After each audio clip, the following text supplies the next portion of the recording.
आप सभी का स्वागत है हमारे हेल्थ फर्स्ट शो में। आपके साथ मैं हूं मनीषा। आपका चेहरा आपकी बॉडी पूरी पर्सनालिटी को दिखाता है, लेकिन रैशेस, दाने निकलना और खुजली होना जैसी परेशानी अगर आपको होती है तो आपको बहुत ज्यादा चिंता होने लगती है। साथ ही में ये आपके व्यक्तित्व, आपकी पर्सनालिटी को भी खराब कर देता है। ये रैशेस दाने कहलाते हैं और साथ ही में स्किन एलर्जी इसे कहा जाता है। जानते हैं आज क्या है स्किन एलर्जी और साथ ही में रोकने के उपाय आपके अपने शो हेल्थ फर्स्ट में।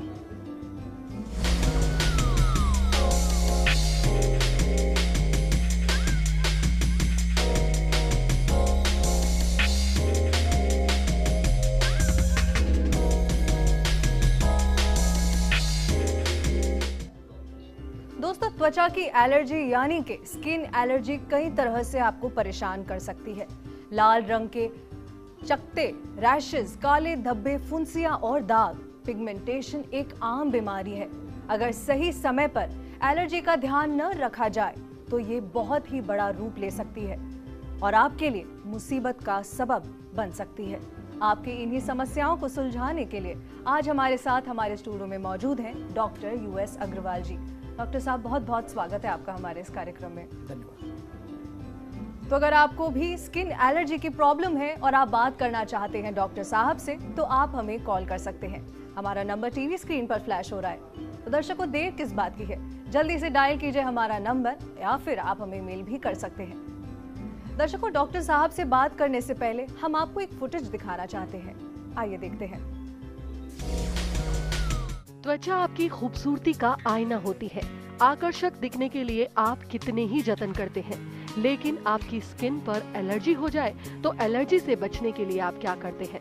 क्या आप जानते हैं कि एलर्जी से आपकी त्वचा बेहद खराब हो सकती है? कभी धूप, कभी बारिश और सर्दी से जो स्थितियां बनती है वो हमारी त्वचा के लिए अच्छी नहीं होती है। सर्दी के मौसम में इसकी शिकायत सबसे अधिक होती है। त्वचा के रूखे होने से त्वचा पर संक्रमण हो सकता है। सिर्फ मौसम ही नहीं, स्किन एलर्जी के और भी कई कारण हो सकते हैं। लगभग हर तीसरे व्यक्ति को ये परेशानी होती है। किन कारणों से होती है त्वचा में एलर्जी और कैसे इनसे बचें, जानेंगे आज। तो डॉक्टर साहब, ये तो बात हुई कि किस तरह से हमारी त्वचा हमारे लिए बहुत ज्यादा मायने रखती है। तो सबसे पहले मैं आपसे एक बहुत ही बेसिक प्रश्न पूछना चाहूंगी कि स्किन एलर्जी होती क्या है और ये कितने टाइप की होती है, कितने प्रकार हैं इसके? मनीषा जी, स्किन के एलर्जी के बहुत सारे कारण होते हैं और एक सबसे कॉमन जो कारण होता है उसको हम कहते हैं आर्टिकेरिया या पित्ती उछलना, दापड़ होना, जो कि हम एक सामान्य लैंग्वेज के अंदर हमारे मरीज इसको यूज़ करते हैं इस भाषा को। और इसके अंदर हमारी बॉडी के अंदर लाल लाल चकत्ते उभर के आते हैं और उसमें काफ़ी खुजली चलती है। कई बार इसमें इतनी एलर्जी इतनी ज़्यादा होती है कि होंठ सूज जाते हैं, श्वास नली सूज जाती है और मरीज की जान पर बनाती है। आर्टिकेरिया के बहुत सारे कारण होते हैं, जैसे अगर मान लो पेट में कीड़े हैं, कोई ड्रग आपने खा लिया, कोई फूड आपने जो आपकी बॉडी को सूट नहीं करता है वो आपने खा लिया, या जो है आपको किसी तरह का इन्फेक्शन है। इवन गले का इन्फेक्शन भी कई बार आर्टिकेरिया बन के आता है। बहुत से जो पेशेंट को बार बार आर्टिकेरिया होता है उनको यूरिनरी पेशाब की रास्ते के अंदर इन्फेक्शन होता है। तो इस सब कारणों को हमें इन्वेस्टिगेट करना पड़ता है कि किस कारण से इनको एलर्जी हो रही है, और हमारा प्राइमरी उद्देश्य होता है कि पहले हम उस कारण को पता लगा के उसको हटाएं और उसके साथ साथ में हम उसको कारण के जो विभिन्न कारण हैं उनका फिर हम उनको ट्रीटमेंट देते हैं। जी डॉक्टर साहब, मैं आपसे अगला प्रश्न करूंगी, लेकिन उससे पहले हमारे साथ एक कॉलर जुड़ चुके हैं जो आपसे बात करना चाहते हैं। पवन जी, बहुत बहुत स्वागत है आपका हमारे इस कार्यक्रम में। आप डॉक्टर साहब से बात कर सकते हैं। डॉक्टर नमस्कार। नमस्कार। हाँ, ये सर, एक तो मेरे सिर में सर पिछले 4-5 सालों से छोटी छोटी फुंसी निकलती है, 2-3 दिन में ठीक होती है और पपड़ी जैसा निकलता है, और पैरों में भी ऐसे ही है। आपको सिर में अगर खुजली चलती है, फुंसी बनती है और पपड़ी निकलती है तो शायद आप डैंड्रफ या सीबोरिक कैपाइटिस से ग्रसित हैं, जो कि सामान्य भाषा में हम इसको डैंड्रफ होना या रूसी होना कहते हैं। और क्योंकि आपको ज़्यादा है इसलिए उसमें पपड़ी भी जलना चालू हो गई है। आपको एक लोशन आते हैं, बीटामेथिसोन लोशन, उसमें ऑयल मिलाकर यूज करिए, और साथ में कीटोकोनाजोल का शैम्पू आते हैं मार्केट में, उनको आप हफ्ते में 2 बार प्रयोग कीजिए। जी डॉक्टर साहब, हम पहले बात कर रहे थे कि एलर्जी के प्रकार क्या है, तो मैं आपसे जानना चाहूंगी कि कैसे हमारे दर्शक जो है वो पता लगाए कि उनको कोई एलर्जी है या सिर्फ एक नॉर्मल सा उनको रैश हुआ है या नॉर्मल सा पिंपल उनको शुरू हुआ है उनके शरीर पे। जी, नॉर्मल जो रैश होता है उसके साथ लक्षण इतने ज़्यादा नहीं होते हैं जो मैंने अभी आपको बताया। यदि किसी मरीज को बहुत ज़्यादा रैश आ रहा है, काफ़ी ज़्यादा फैला हुआ है, लाल रंग के चकते, उसको खुजली हो रही है, साथ में उसको अगर होठों में भी सूजन आ रही है, आँख के ऊपर सूजन आ रही है, इसका मतलब ये सामान्य रैश नहीं है। सामान्य रैश जो होता है उसके अंदर छोटे छोटे दाने बनते हैं और वो 1 या 2 दिन के अंदर अपने आप फेड होके निकल जाते हैं। एक दूसरी और जो एलर्जी है, जो एक तो मैंने आपको मुख्य रूप से बताई कि आर्टिकेरिया नाम की ये बीमारी होती है, या जिसे पित्ती उछलना या दापड़े बनना, ये हम सामान्य भाषा के अंदर कहते हैं। दूसरा होता है एक्जिमा। एक्जिमा बहुत से मरीजों को है, जिसको हम छाजन, एक्जिमा, ऐसे हमारे क्योंकि इतना कॉमन बीमारियां हैं तो लोगों ने उसका कई तरह के नाम काम में लेते हैं उसके लिए, और हम अपनी भाषा के अंदर उसको एक्जिमा कहते हैं।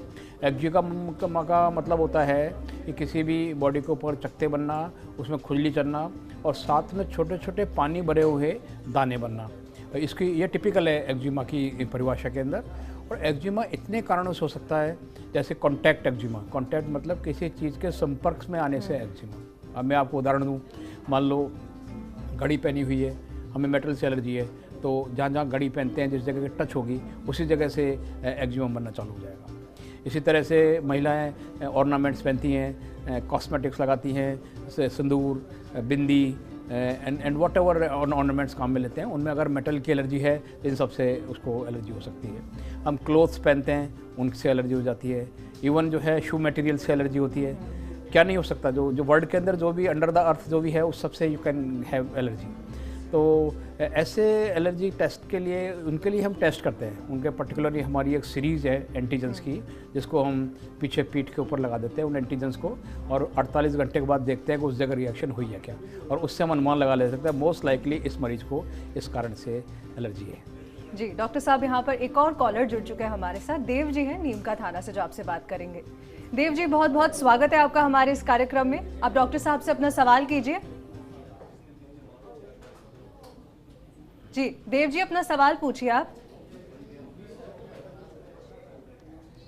लगता है कॉल डिस्कनेक्ट हो गया। डॉक्टर साहब ये पूछना चाह रहे थे कि इनके फेस पे फुंसियाँ बहुत ज़्यादा हो गई हैं, तो ऐसे में क्या उनको टेस्ट कराने हैं या नॉर्मल है, और किस तरह का इलाज इन्हें लेना चाहिए?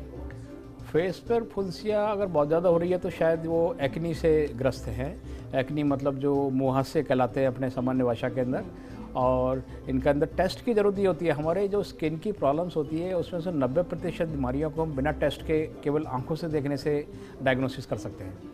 और एक्नी का ट्रीटमेंट भी बहुत अच्छा उपलब्ध है, और उसके अंदर कई तरह के हम क्रीम्स देते हैं, खाने की गोलियां भी देते हैं, और जिसमें मुख्य रूप से हम आइसोट्रेटिनोइन नाम की एक दवाई आई है, आइसोट्रेटिनोइन, जो बहुत इफेक्टिव है एक्नी के ट्रीटमेंट के लिए। साथ में हम लगाने के लिए भी क्लिंडामाइसिन, ट्रेटिनोइन, कई तरह की दवाइयाँ आपकी आवश्यकता के अनुसार देते हैं। जी, तो देव साहब, हम उम्मीद करते हैं कि आपको आपके सवाल का जवाब ज़रूर मिल गया होगा। डॉक्टर साहब, मैं यहाँ पे आपसे पूछना चाहूँगी कि क्या मौसम के बदलने के साथ कोई विशेष रूप से एलर्जी होती है, या एलर्जी का मौसम के साथ कोई खास संबंध है? जी, मौसम का एलर्जी के साथ एक गहरा संबंध है, और आपको जानकर शायद ताज्जुब हो कि हमारे बहुत से पेशेंट सनलाइट से एलर्जिक है। वो कहलाती है फोटो सेंसिटिविटी या सन एलर्जी।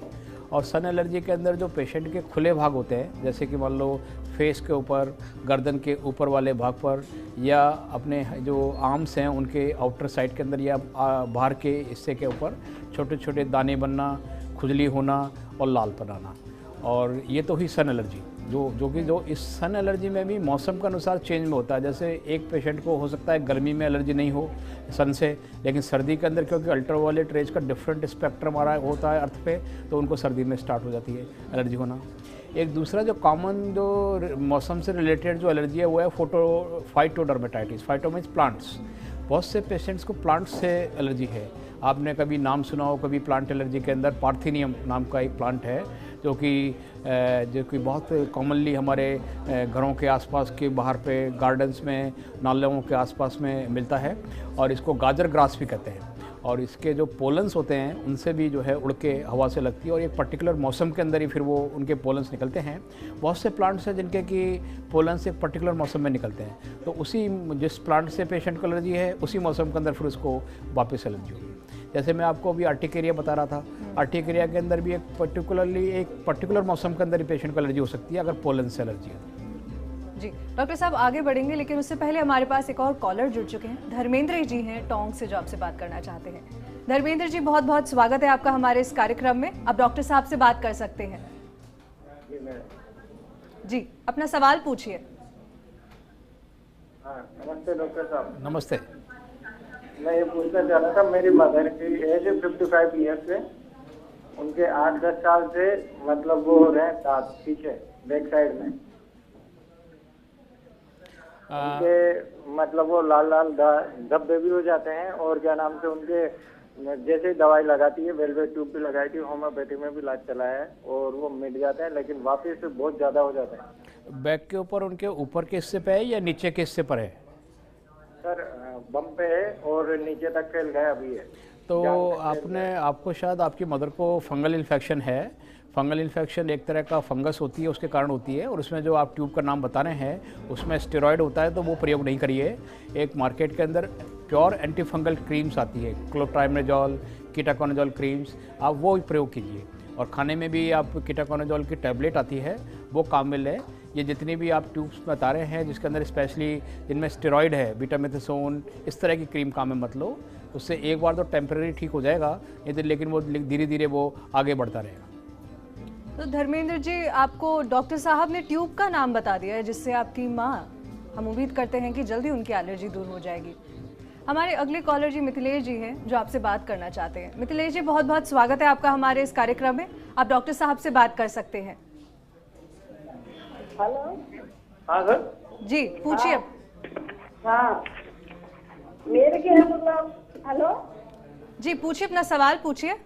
हाँ मैं पूछ रही हूँ, मतलब खुजली आती है, सब शरीर से दाने दाने निकल आते हैं, लाल चमड़ी हो जाती है और जलन भी होती है। जी कितने समय से हो रही है मिथिलेश जी? 7-8 साल हो गई। कितना समय हो गया मिथिलेश जी 7-8 आपको? साल कह रहे हैं। 7-8 साल हो 7-8 साल हो गए। गए। अच्छा, तो 7-8 साल से अगर आपको एलर्जी है तो कुछ टेस्ट भी करा सकते हैं, क्योंकि जो लंबी एलर्जी के पेशेंट होते हैं केवल उन्हीं को हम टेस्ट एडवाइस करते हैं। तो शॉर्ट पीरियड के होते हैं, जैसे मान लो महीने 2 महीने की एलर्जी के पेशेंट होते हैं, उनमें हम एलर्जी का टेस्ट नहीं कराते हैं। लेकिन अगर आपको 7-8 साल से है तो एक बार आपको कुछ टेस्टों की ज़रूरत भी पड़ सकती है। आप एक ब्लड शुगर का भी टेस्ट कराइए और साथ में आप जो सेट्रिजिन नाम की एक खुजली की गोली आती है वो आप प्रयोग में लीजिए। जी डॉक्टर साहब, कई बार ऐसा होता है कि हम समझ नहीं पाते हैं कि क्या ये सिर्फ एक्ने की प्रॉब्लम है या नॉर्मल प्रॉब्लम है, बहुत बड़ी एलर्जी है।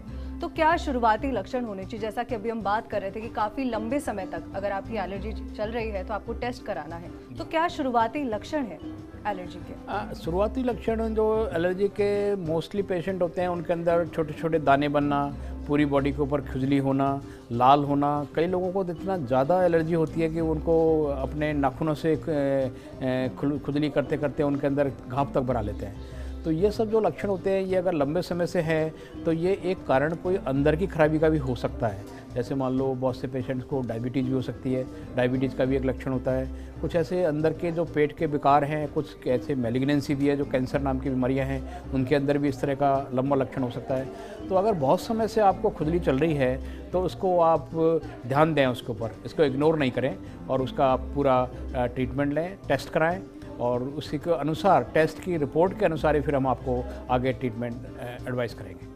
जी डॉक्टर साहब, अगला सवाल करने से पहले मैं आप एक कॉल लेना चाहूँगी। दीपक जी हैं उदयपुर से। दीपक जी, बहुत बहुत स्वागत है आपका हमारे इस कार्यक्रम में। आप डॉक्टर साहब से अपना सवाल कीजिए। हेलो। हेलो जी पूछिए दीपक जी। धन्यवाद मैडम। जी हाँ मैडम, मैं ये 4-5 साल से मुझे एलर्जी हो रही है, खुजली चलती है। हेलो जी, हम आपको सुन सकते हैं दीपक जी। आप बस अपनी टीवी का वॉल्यूम धीमे कर लीजिए और अपना सवाल पूछिए। हाँ मैडम, ये है ना 4-5 साल से मुझे खुजली हो रही है। ये जो या साइड में जो मेन पार्ट है उसके साइड में खुजली हो रही है। जी, जो आपको अंदर जो साइड में खुजली हो रही है वो आपको फंगल इन्फेक्शन है। और जैसे मैंने अभी पिछले वाले कॉलर को भी बताया था कि इसके लिए फंगस की ट्यूब आती है क्लोट्राइमेजोल या कीटोकोनाजोल के नाम से कि मार्केट में, ये मैंने आपको दवाई का सॉल्ट का नाम बता रहा हूँ, ये कई ब्रांड्स नेम से आती है जो आपका केमिस्ट बताएगा। और साथ में इनकी टैबलेट भी आती है कीटोकोनाजोल एंड फ्लुकोनाजोल। और जैसे मैंने आपको बताया कि हमारे बहुत से पेशेंट ये साइड की जो खुजली है या फेस पे खुजली है उसके लिए स्टेरॉयड क्रीम काम में लेते हैं, और स्टेरॉयड क्रीम में काम में लेने से आपको बहुत नुकसान होता है। और मार्केट में कुछ ब्रांड्स तो इतनी पॉपुलर हैं कि जब भी पेशेंट किसी केमिस्ट के यहाँ जाता है और पूछते हैं कि सर मुझे खुजली चल रही है, तो हो सकता है कि वो आपको कॉर्टिकोस्टेरॉइड ट्यूब दे दे। तो मैं आपको इस माध्यम से आपको आगाह करना चाहता हूँ कि इस तरह की कॉर्टिकोस्टेरॉइड के जो ट्यूब्स हैं वो काम में नहीं ले। हमने हमारी एसोसिएशन के द्वारा, जो कि ऑल इंडिया डर्मेटोलॉजिस्टों की एसोसिएशन है, उसके द्वारा भी ये मुहिम चला रखी है ऑल ओवर इंडिया कि इस तरह के जो ट्यूब्स हैं जिनके अंदर की कॉम्बिनेशन ट्यूब्स हैं, अभी आपको नाम लिया एक ट्यूब का हमारे एक कॉलर ने कि मैं ये ट्यूब मेरी माँ काम में ले रही है, वो भी ये कॉम्बिनेशन ट्यूब है, उसमें स्टेरॉयड है, एंटी फंगल है और एंटीबैक्टीरियल है। तो ये इनको बिना विवेक के आप काम में नहीं लें, ये आपको फ़ायदा करने के बजाय ये आपको नुकसान कर रही हैं।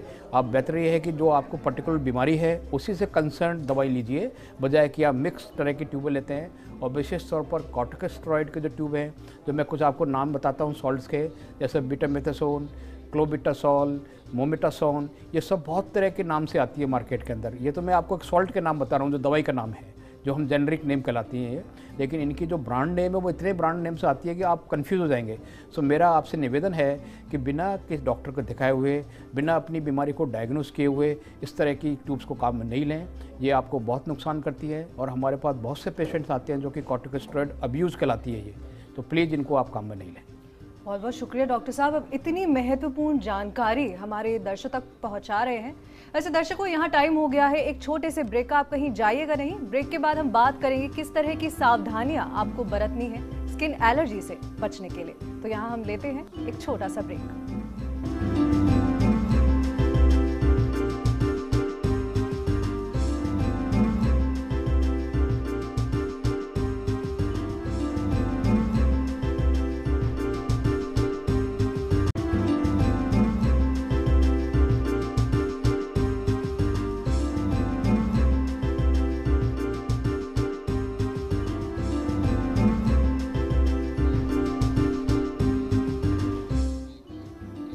ब्रेक के बाद आप सभी का फिर से स्वागत है हेल्थ फर्स्ट में। आज हम ले रहे हैं स्किन एलर्जी विशेष प्रोग्राम। डॉक्टर साहब, यहाँ पर एक और कॉलर है हमारे साथ, भूमिका जी हैं जो आपसे बात करेंगी। भूमिका जी, बहुत बहुत स्वागत है आपका, आप डॉक्टर साहब से बात कीजिए। जी भूमिका जी, अपने सवाल कीजिए और अपने टीवी का वॉल्यूम आप प्लीज धीमे कर लीजिए।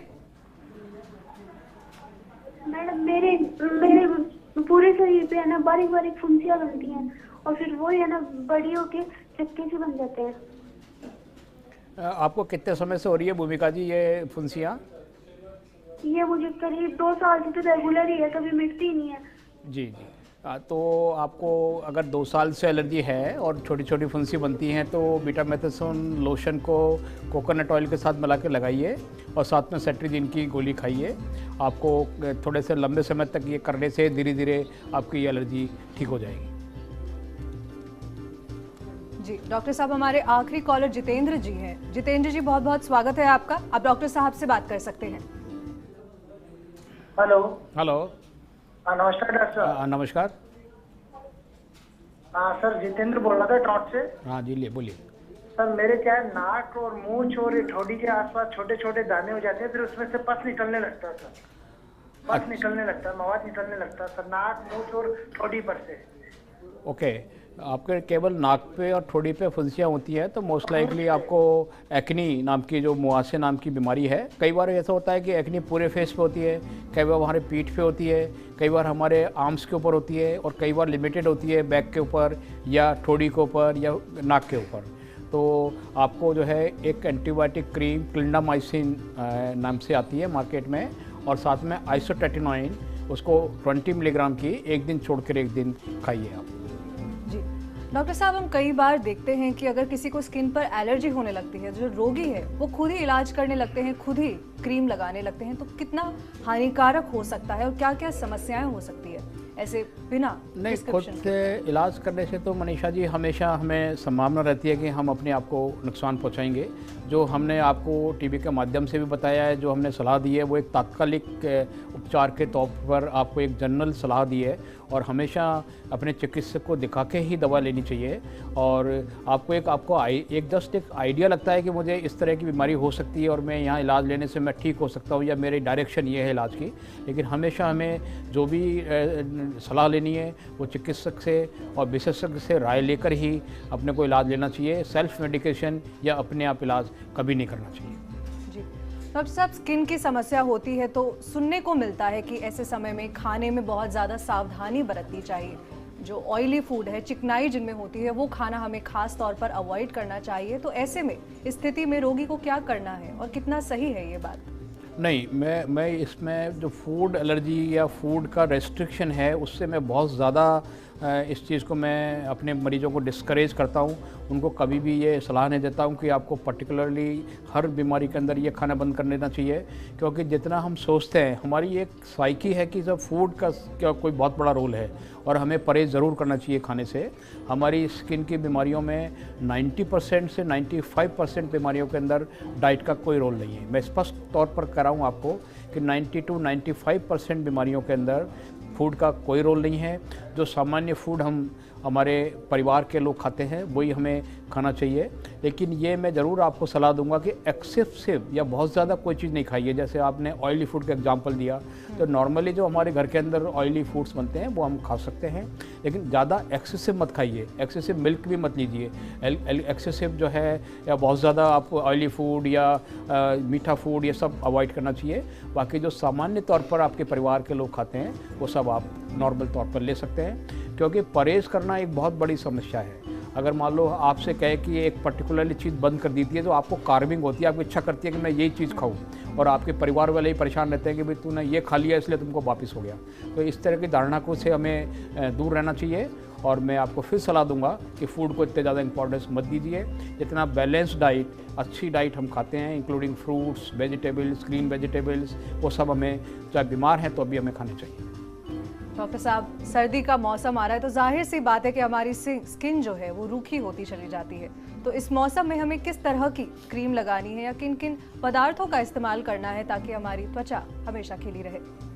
जी, जो सर्दी का ये मौसम विशेष तौर पर जो बुज़ुर्ग लोग हैं और जो बच्चे हैं उन लोगों को काफ़ी कष्टकारक होता है, क्योंकि स्किन ड्राई हो जाती है इसके साथ हमारी। और बहुत से हमारे जो एल्डरली पेशेंट्स हैं, जो बुज़ुर्ग पेशेंट हैं, उनको इस मौसम के अंदर बहुत खुजली चलती है ड्राइनेस के कारण, और कई लोगों को तो इवन खुजली कर करके एक्जिमा बन जाता है, जिसे हम सेनाइल एक्जिमा कहते हैं या सेनाइल प्रोराइटिस कहते हैं। सेनाइल मीन्स ओल्ड एज का प्रोराइटिस मीन्स खुजली। तो विशेष तौर पर जैसे ही सर्दी चालू होती है हमें कोई भी ऑयल जो आपको पसंद है, मैं कभी ये नहीं बताता कि आप नारियल का तेल ही लगाइए या सरसों का लगाइए या तिल्ली का लगाइए, जो भी चिकनाई आपको अच्छी लगती है वो उस ऑयल से आप मसाज करना चालू कीजिए। आप नहाने के पहले भी कर सकते हैं, नहाने के बाद भी कर सकते हैं, दिन में कर सकते हैं, शाम को कर सकते हैं, जब आपको कंफर्ट हो आप कम लीजिए, जिससे कि आपकी स्किन चिकनी रहे, जैसे कि ऑयली रहे आपकी चिकनी। और साथ में आप बहुत से लोशंस आते हैं जो कि पर्टिकुलरली फेस पर लगाने के होते हैं, जो कि सिंपल एलोवेरा लोशन होता है, वो बहुत अच्छा होता है, उसको भी आप अपने फेस पर काम ले सकते हैं। बहुत से हमारे घरेलू नुस्खे हैं जिनके अंदर कि हम गुलाब जल मिलाते हैं, ग्लिसरीन मिलाते हैं, ये सब भी बहुत अच्छे हैं जो कि अपने घर में आप बना कर रख सकते हैं। ग्लिसरीन का, गुलाब जल का और वैसलीन का मिक्सचर बना के वो बहुत अच्छा काम करते हैं। तो सिंपल पैराफिन आती है मार्केट के अंदर, वाइट पैराफिन, जो लार्जर बॉडी एरियाज़ के अंदर, क्योंकि पूरी बॉडी पे जब लगाना होता है हमेशा तो मार्केट में मिलने वाले लोशन इनसफिशिएंट पड़ते हैं वो। तो एक वाइट पैराफिन नाम से मार्केट में आती है, वो चीप भी होता है और उसको हम लार्जर बॉडी एरियाज़ पर लगा सकते हैं और वो आपको बहुत अच्छी चिकनाई भी देता है। जी डॉक्टर साहब, हमारे पास लगातार मेल्स भी आते हैं और यहीं पे एक हमारे पास सवाल आया है, वो पूछते हैं कि क्या हमें सेलफोन से भी एलर्जी हो सकती है? हम कान पर लगा करके बात करते हैं, जी खुजली होती है, सेलफोन से एलर्जी हो सकती है, क्योंकि ये एक आर्टिफिशियल मटेरियल है। जैसे पहले हमारे बहुत से पेशेंट्स आते थे, उनको टेलीफोन का जो ईयर लगाने का होता था या जो कान के साथ लगा के करते थे, उससे बहुत से पेशेंट्स को एलर्जी होती थी। इसी तरह से सेलफोन से भी हो सकती है, लेकिन इतना कॉमन नहीं है। बहुत कम पेशेंट्स मैंने सेलफोन के एलर्जी के देखे। तो दोस्तों, आखिर में समय हो गया है जानने का कि आज क्या है दादी माँ का नुस्खा। नीम एंटीबैक्टीरियल होने के कारण त्वचा संबंधित किसी भी बीमारी को दूर करने में काम आता है। एलर्जी को दूर करने के लिए नीम की पत्तियों को 6 से 8 घंटे के लिए पानी में भिगोकर आपको पीस लेना है इन पत्तियों को। इसको त्वचा पर 30 मिनट तक लगाकर रखने के बाद आप इसे अपने चेहरे से या जो भी आपका इफेक्टेड एरिया है उसको धो लें। और साथ ही में स्किन एलर्जी पर ऑलिव ऑयल लगाने से तुरंत आराम मिलता है। खास तौर पर एलर्जी से होने वाली जलन और खुजली शांत करने में ऑलिव ऑयल कारगर माना जाता है। तो दर्शकों, हम आशा करते हैं कि आपको हमारा ये कार्यक्रम जरूर पसंद आया होगा। डॉक्टर साहब, बहुत बहुत धन्यवाद आपका कीमती समय देने के लिए। और हमारे धन्यवाद। दर्शकों मैं आपको भी बहुत धन्यवाद देता हूँ। इस माध्यम से मुझे दर्शकों को कई महत्वपूर्ण बातें बताने का मौका मिला। बहुत बहुत धन्यवाद। जय। तो दर्शकों, अगर आप भी जानना चाहते हैं आपकी बीमारी से संबंधित कोई भी जवाब, तो आप हमें कॉल कर सकते हैं और साथ ही साथ ईमेल भी कर सकते हैं। हमारा ईमेल आईडी है healthfirst@firstindianews.com।